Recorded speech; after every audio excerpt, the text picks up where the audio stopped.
Wait for it? No, of course not, because this thing is broken as f***. What a warm day still. And today I want to talk about what is the camera that you really need and for what do you want to use it.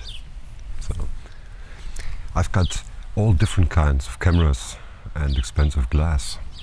And well, most of the time, all these glass, all these cameras, they are pretty useless in my opinion. Got cameras with F-Log, S-Log, S-Log 3 and so on, but it is always kind of a pain in the ass to edit it afterwards. You have to color grade it. You have to set your sound, your audio levels. When I started making videos, this was isn't that nice? Isn't that nice? Off. Oh, just let's do the thing running. That's nice. What a piece of shit. Well, it's during noon, kind of right now, but who cares, right? There's some builders on the field, and they just decided to start up their tractor. Not that they would do anything with it, just standing beside it, listening to the nice sound of the tractor running. Maybe you hear it in the background. I hope not, but I think you do. It depends on what do you want to use your camera for, right? So I acquired all these different cameras, all these different lenses, and I was always looking for the best option of a lens camera system that would provide me with 3D pop and aesthetic and so on. But what I lost on the process was the actual usability of it. I'm moving again, in good hope that they will off, but they won't. Oh no! No, there's a crane coming. That's pretty nice. That's pretty neat, right? That's fun. You see, it's always calmer on the land, right? You can't go wrong. You can't go wrong with living on the land. You cannot. It's not that every day, every single day, someone starts up his lawnmower. It's not all on the same day. No, it's every day of the week. Always around 10, because in this street, everyone is older than about 70, so they do it when they please. And there's nothing wrong about it. It's just annoying. That's all. Are they going to shut it off? No, they don't. No, they're just sitting there. It's nice. And I have no idea why. They're not doing anything, you see? They're not doing shit. What are they doing now? No, it's turning around. Oh, it's just beautiful. Oh, the sound of it. It's like chirping birds, right? In the morning, every morning, since for almost half a year, every morning. And they start not at 8, not at 9 o'clock. No, they start at 7. Like that. That's nice. Like that. You heard it? Oh, I like it. Yeah, that's the countryside. I love it. I love the countryside. And now they're digging now. Oh God, garbage. But I think they will shut it down soon. So we will take the art and sit down again. Not mounting this camera with a gorilla pot on my fence. Shall we? Well, so as I was saying, and now there's an airplane. Can you hear how noisy it is? Can't believe it. This is what you have to expect when living on the land. I used to grow up in the city, big cities. I used to live in cities my whole life. And I then one day decided, let's move to the land, we'll move to the countryside. It's calm there. This is nice, right? You hear birds every morning, and I could afford a house back then to pay it off just cash. I said, well, that's a good opportunity. Or is it? All rants aside. It really depends on what you want to use the setup for. When I started making videos, and that was my point, I at that time I had my photo studio and I was a professional photographer, fine art, portraiture, analog, medium format and digital full frame, I had Nikon cameras and so on. And I decided to make videos, well, vlog style videos when I traveled. So I bought a FDR X, I think it's 33 Sony camcorder. Well, it was a bit shit, this thing. It was pretty usable, it was convenient, but well. And I bought the Sony a6000 with a kit lens and a Joby Gorilla Pod, which I'm using right now. It's still alright. And I bought a Sony microphone to put into the hot shoe so that I had my audio correct. And it never disappointed me. Such a good audio. I never had better audio. And then I made my videos. I didn't care about the 3.5 to 5.6 aperture at all. I cannot stand this. Should be calmer here. So, well, what can we do? So I have to carry this thing around. It's not what I intended. This is fun. Alright, but I decided to... Oh well, maybe we can do something here. Maybe, just maybe... Wait for it. No, of course not, because this thing is broken as f***. It's calmer here, right? So as I was saying, I didn't care about the 3.5 aperture, the 5.6 aperture. It was a 18 to 55, I believe, or 16 to 50. 16 to 50 from Sony back then. It was a pretty crappy lens, but it fitted my needs perfectly. The camera was small. It was pretty lightweight. It was APS-C, of course, you know that. And I traveled with this camera everywhere, to Rome, to Ireland, to New York. I traveled to the west coast of America, to Canada, Rocky Mountains, everywhere, with this camera. And I was comfortable with it. It was a good camera. It was easy to edit files. Sound was always on spot. I did not have to synchronize anything. But now I use external recorders and better microphone and so on. It's all just more work for a tiny little bit. What's that? A tiny little bit of more image look. Right now, what you see is the a6700 with the kit lens of the Nex 5. This is a, 18 to 55 OSS 3.5 to 5.6 kit lens. Is there anything wrong with the picture, despite me being in it? No, it's not. It's pretty alright. And I got Zeiss lenses, I got Batis lenses, I got the Zeiss 55, I got Sigma lenses, I have Samyang lenses, Fujinon XFRs and so on. I've got so many stuff. And for what? I mean, well, it's a matter of what you need it for, actually. It's when I shot fine art portraiture with a medium format, analog medium format camera with an RB67 and later on with a Mamiya 645.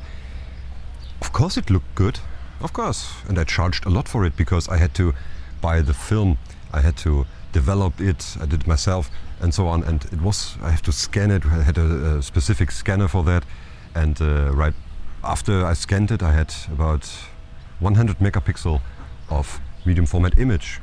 But I mean, I used to travel with this equipment. I had a large backpack and everything inside, a medium format camera. I got all my lenses, I got all my full frame Nikon and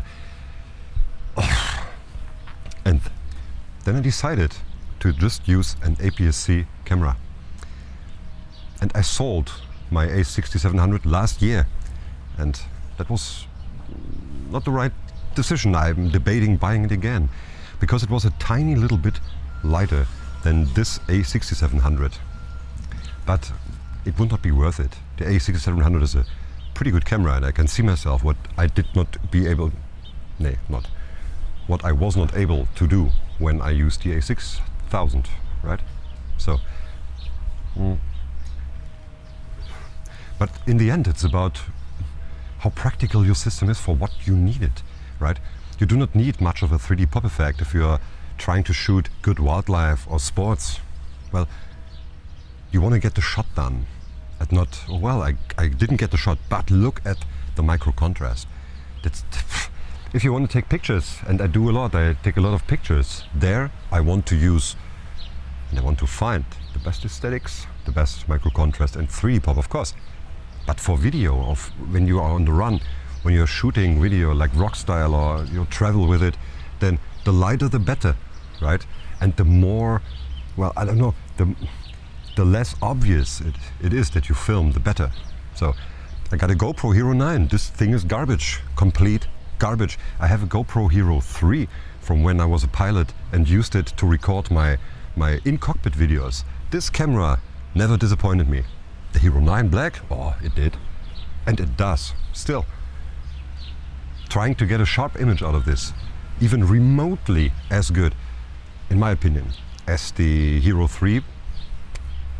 Well, it's a pretty tough job, I might say. Pretty tough job. So all jokes aside, and without chimping around, this setup is good. The lens is cheap, of course, it will not give us anything, but still, the image is alright. You've got a bit of background blur, right? The camera produces nice skin tones. I cannot see. When people talk about Sony's and green and so on, yes, all the sensors tended to have a green tint, and this is true. Blonde hair, it was greenish. Not that I have hair, but I know people that have hair. At least I knew. And blonde hair turned greenish. So that's a little bit ugly, but you can, in post-processing, create an image without these greens, right? It's just a little bit more work, actually. And when I traveled and I wanted to make a travel vlog about my experiences when I was there, I wanted to have the most convenient setup that I could imagine, with a few batteries, and so that I do not have to worry. You see, I don't want to have to worry about it being usable or visible to the audience, right? When I use manual lenses, like 3D poppy lenses, like the Helios, for example, and I'm trying to film myself on a travel vlog, this is nothing short of pain in the ass, because you always have to, you are never sure whether you're in focus or not. Of course the lenses are good, Voigtlander and so on. Good lenses with 3D pop, but to film yourself, it's inconvenient, to say the least, right? This setup is pretty convenient. I can pick it up with this Joby GorillaPod. Back then it was a very good system. Right now it's a little flimsy, but it did wear off, so, and it's warm. Maybe that's the point. Yes, it is the point. Joby is good. Nonetheless, if you want to travel, do not care if it is full-frame camera. You don't need a full-frame camera for travel vlogs, and even for vlogs in general. Why carry such a heavy burden with yourself? Of course you get a little better depth of field and you get a better low light performance, maybe, just maybe, when you got an old Sony A7S, for example. But other than that, there's not much to it. Yes, it gives a little bit, maybe better look than APS-C, but is it worth it? Is it worth the burden? In my opinion, it is not. Look, and this system is pretty easy to handle. I get a lavalier mic, direct into the camera, I record my sound. Maybe it is not the best. I ordered microphones, I ordered Rode Bluetooth microphones to make it that little bit more convenient, but I do not like external recorders. You always have to sync something, and it's just more work for the same, for the same effect. And this is not something I particularly like. I really like this camera, and we are now lit from the back, which may be a problem for the camera because I see a lot of clipping, but I will see when I get inside. And I still hear it working. There's another good thing about these lenses, you see. If you want to show something, like I want to show something on my property, then I can do this. You show this, alright. Then you turn it back. You can show something like this, and there you go. Of course we are at an aperture of 5.6 right now, but who the hell cares, right? It is about showing something. It is about showing what you see when you travel. And well, you could take another lens with you. You could bring it with you and change the lenses if you want to. But most of the time there's no need to do that. See? I used this lens in this setup so many times. It never disappointed me. So it's a matter of what you need. Right? And if you need just for photography, then okay, yes, you can buy a camera with a high megapixel count. like 40. The Fuji X-T5 is a good candidate for that, or even more. But do you want to carry it around all day? Do you want to carry your camera with you all day long? Even this is pretty heavy right now. Carrying this in front of me for a longer period of time, I don't think that it would be something I'm into. But action cams, well, in my opinion, they're a little bit too crappy for that. There are exceptions, of course, like the, how is it called? Osmo Pocket 3. It's a good vlogging device. Has a relatively large sensor. It's enough, you see. Sometimes it is enough. It depends on what you really want to do. I have some other channels on YouTube, and I give advice, I give spiritual advices and so on. Therefore I need a camera to record my talking head with wind or without wind. I need a camera to record me there. I most often use the A6700 with the Sigma 16 because it is about what I have to say. It's not about how the image in detail looks if there is 3D pop while I say it. It is what I have to say, you see? And with traveling it's the same. It is what you have to show the people. And this is the camera you need, right? So it comes down to what you really need. Of course you want things, and I have gas too. Gear acquisition syndrome, of course I have. Of course I have. I always had. But is it worth it? No. In the end it's not worth it. Just show what you have to show and everything will be alright. So choose the camera that fits your needs best and not what others tell you. Do not buy cameras or lenses that I tell you to. Who am I to tell you anything? No. I'm just showing you these lenses so that you get, well, you don't see anything I think, so that you have an idea or get an idea without buying them, how they would look like on the system. This is all I do, because I try to find a system for everything that I need, me personally. But of course, these things differ from what you need. See you in the next one.